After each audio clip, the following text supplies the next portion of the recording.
Добър ден, ще се забех защото дашето отиваме до аптеката, но то все едно.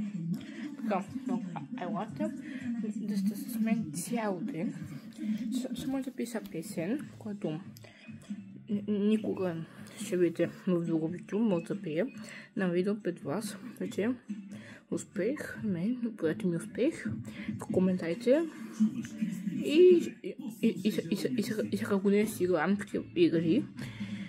Но, като до 11 клас, ще ви може до 12 клас да остане. И така. И после, така. И сме прекрасни абонати. Така ще го сложа. Това е тук. Да се смени.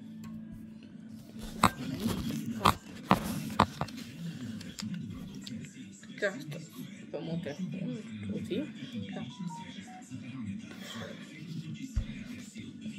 Нерв, дин, неран.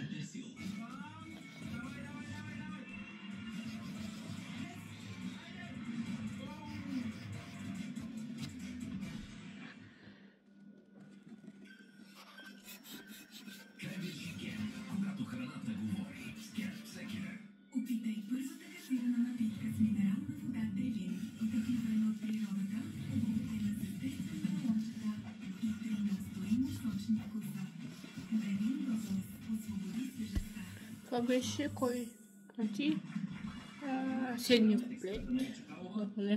Този е седми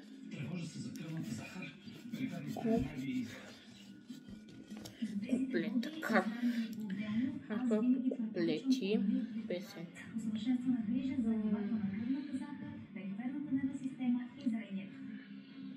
Тук колко става бебате? Още малко обратно на мене. Точно сме го завърши. Окей. Това е 9 защото. Не, доколко махам 9 куплет. 9 куплет. Така.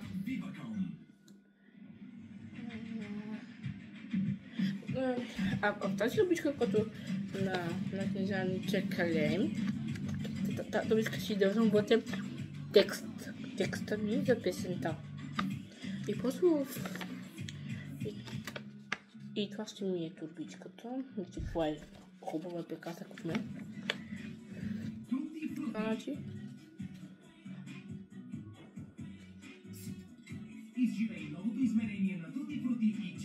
Хихо! Така, това е нотна турбичка. Нотна турбичка с вътре с текста. И после с микрофон, ако не си го намеря микрофона, ще пея с нещо друго, така успех. Когато ми успех. Така. 9 куплет.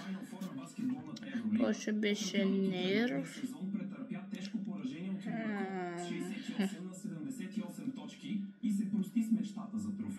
Да, ето. Така. За гръцко дерби в неделния ден на финалната четвърта на Евролигата се оправдаха с разликата, че вместо да се срещат на големия финал, Олимпиакос и Панатинаикос ще се спорят за бронза. Това стана факт след, може би, най-слабия мач на Олимпиакос в нападение в хода на целия сезон. Тимът на Елгос Барцокас беше ограничен в Монако до само 68 точки.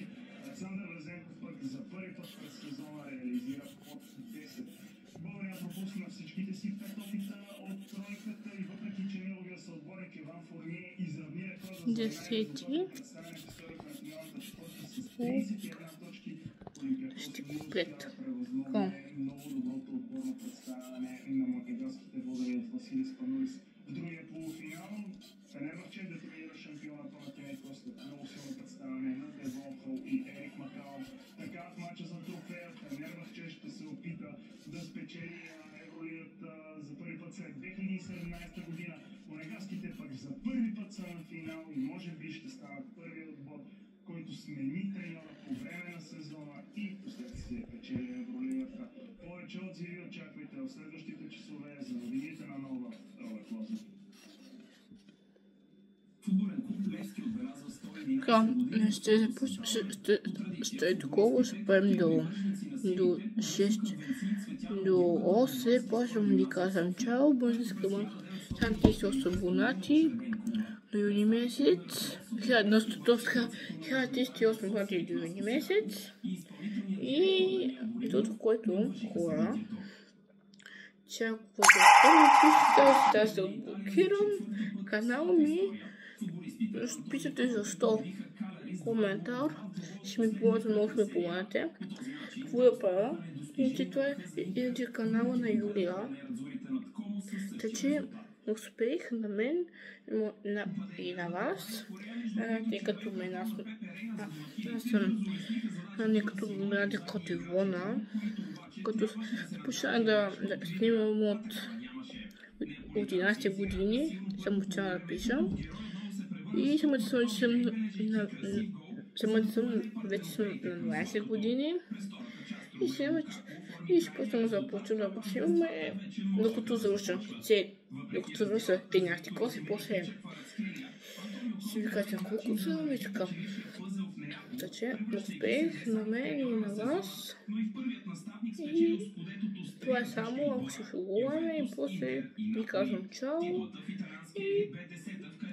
И това ще ми е много малко. Българска банката, 78 абонати в месец, лайк и в скайп и абониране. И това е само много лесно. Не те боли, нито не те сърби. Че ако видите моето, искате